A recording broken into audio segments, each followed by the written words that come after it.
Hello everyone and welcome back. I hope you are all doing phenomenal.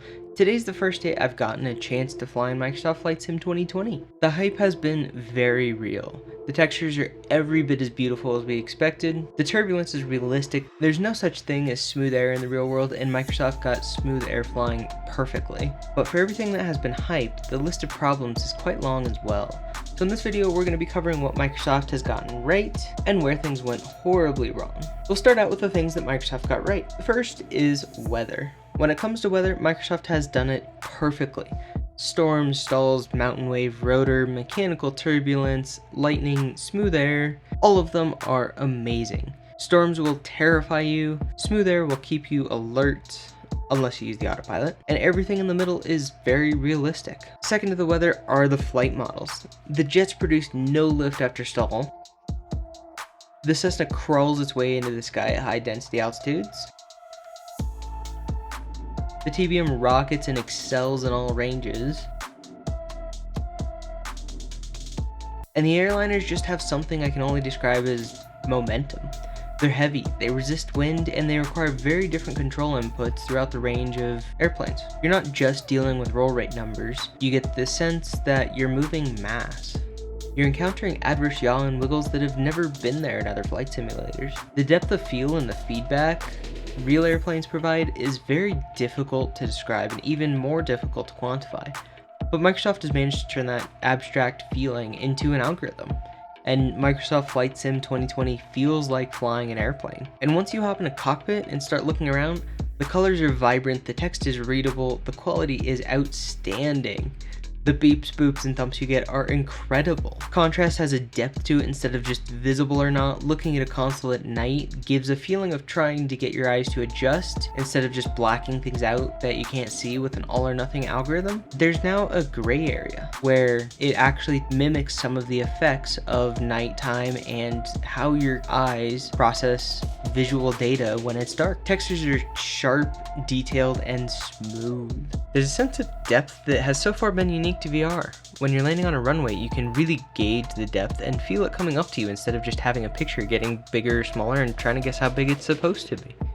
In the flare, you can actually tell how close you are to the ground and know if you're floating really high or about to pull off the smoothest landing of your career. And everyone's seen the release footage showing high detail maps and terrain, and it's very accurate. The hills roll with the real world, the buildings are the same size as the real world, and I have no idea how they get the heights of all the buildings so accurate without completely frying my computer. Department stores have names on them, they're the correct height, and I'm surprised they're not street signs with the level of detail that's been provided. Runways slope and bend, roads are not flat unless they're supposed to be, and mountain roads wind, and there are tons of airplanes.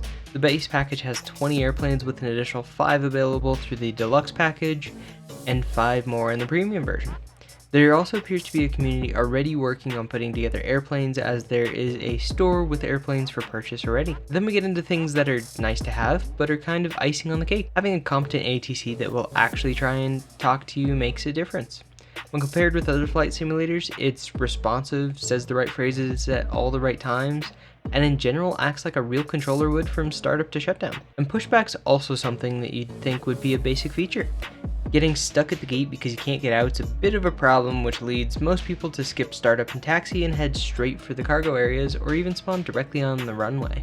Or in worst case scenarios, go straight through the building. But for all the things they got right, there are some serious problems with the simulator. Mapping controls is very unintuitive. Axis mapping is reversed for some reason. Full throttle means an empty axis bar, and a full bar is backwards, meaning no throttle input, which is really inconsistent with things like rudder, where left is left and right is right, just as you would have thought it would be. There's also not an intuitive way to adjust curves, configure beta and reverse engagement points, and don't get me started on the all essential and assigned categories.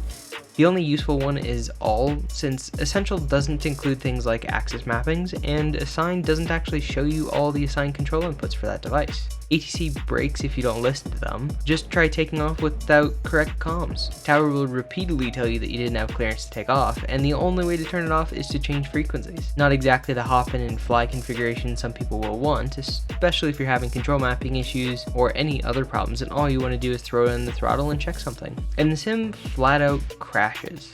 In an hour of flying, I had 3 crashes. One happened when I swapped out throttles, the other 2 happened right after loading in, on a main menu, or not even interacting with the sim. And before all these, there were several crashes during updates, and even one during game launch. Beautiful Sim isn't exactly a functional one if you can't actually play it. And some of the procedurally generated taxi instructions are very broken.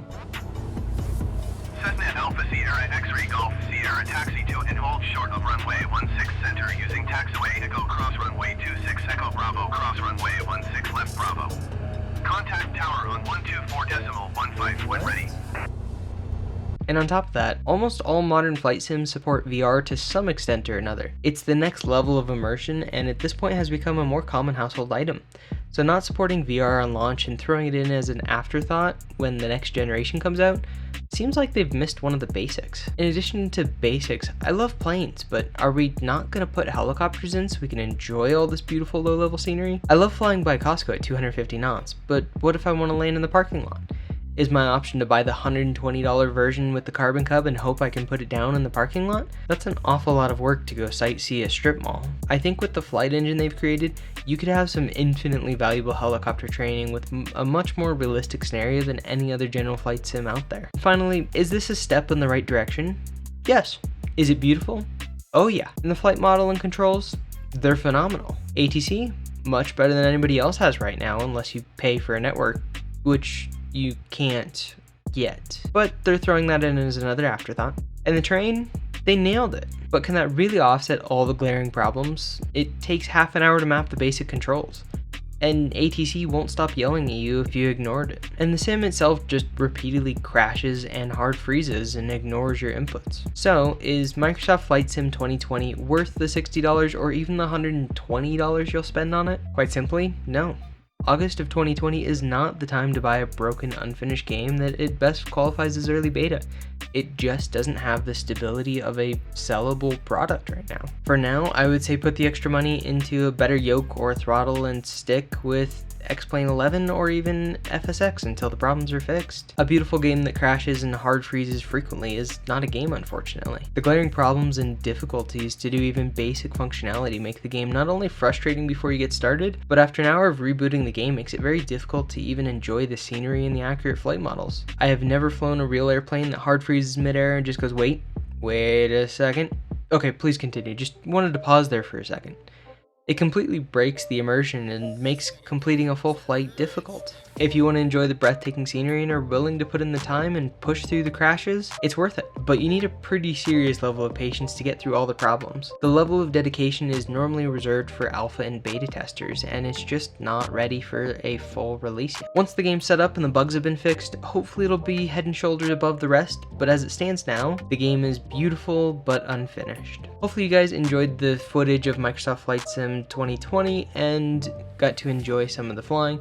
This was definitely not the video I was hoping to make, but I feel it accurately describes the game on launch. If you think I've been unfair or I missed some of the additional glaring features like the 212-story buildings, let me know in the comments below, and as always, thanks for joining and we'll see you guys in the next episode.